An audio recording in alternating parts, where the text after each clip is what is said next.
Hi friends, welcome to my channel Karakudi Antique Collections. இன்னைக்கு Karaikudi antique கலெக்ஷன்ஸில் some collections வந்திருக்கு. அது சேல்ஸுக்கு பார்க்கலாம்.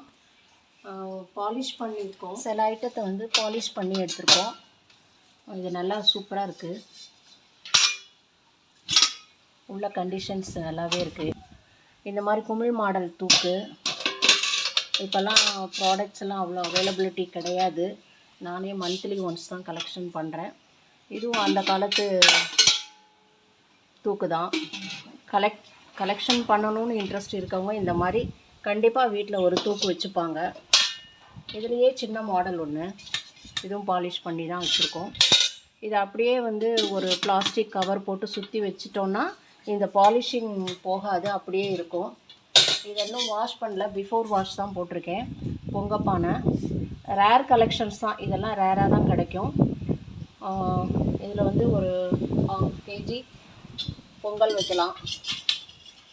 நெக்ஸ்ட்டு வந்து குமிழ் இந்த மாதிரி சம்படம். இந்த மாதிரி பிக் சைஸ்லாம் ரொம்ப ரேராக தான் கிடைக்கும். இது வந்து ஒரு 2.5 கிலோ கெப்பாசிட்டி. நான் வந்து ஒரு லைட்டாக தான் வாஷ் பண்ணியிருக்கேன். வாஷ் பண்ணால் ரொம்ப பளபளன்னு இருக்கும்.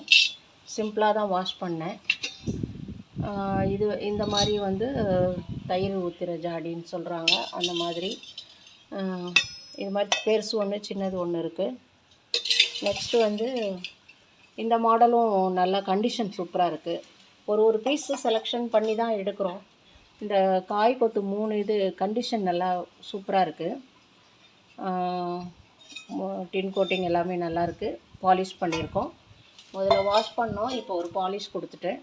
அதே மாதிரி தான் இந்த ரசவாளியும் ஒரு பாலிஷ் பண்ணியிருக்கோம். உள்ளே ஒரு வாஷ் பண்ணிட்டா நல்லாயிருக்கும். நெக்ஸ்ட்டு வந்து இது வந்து இப்போ தான் இந்த மாதிரி வந்து கிடச்சிச்சு. சரி, இது வந்து இந்த ரசம் குண்டான்னு சொல்லுவாங்க இல்லையா, அது மாதிரி வந்து அந்த இது வந்து அன்யூஸ்டு பீஸாக வச்சுருக்காங்க. எல்லாத்துலேயுமே நேம் இருக்குது. இது ஒன்றுக்குள்ளே ஒன்று வைக்கிற மாதிரி. இந்த மாதிரி ரசம் வைக்கிறதுக்கு அந்த மாதிரி நம்ம யூஸ் பண்ணிக்கலாம். எல்லாத்துலேயுமே இந்த ஒன்றுக்குள்ளே ஒன்று கண்டிஷனில் நேம் இருக்குது. அதான் அந்த காலத்து ப்ராடக்ட்டுங்கிறதுக்கு நம்மளுக்கு ஐடென்டிஃபிகேஷன். இதில் எதுவும் உங்களுக்கு பொருள் பிடிச்சிருந்தா ஸ்க்ரீனில் தெரிகிற நம்பருக்கு ஸ்க்ரீன்ஷாட் எடுத்து ஷேர் பண்ணுங்கள். அதோட ப்ரைஸ் டீட்டெயில்ஸ் சொல்கிறோங்க.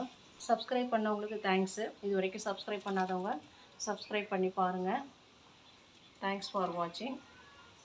தேங்க்யூ.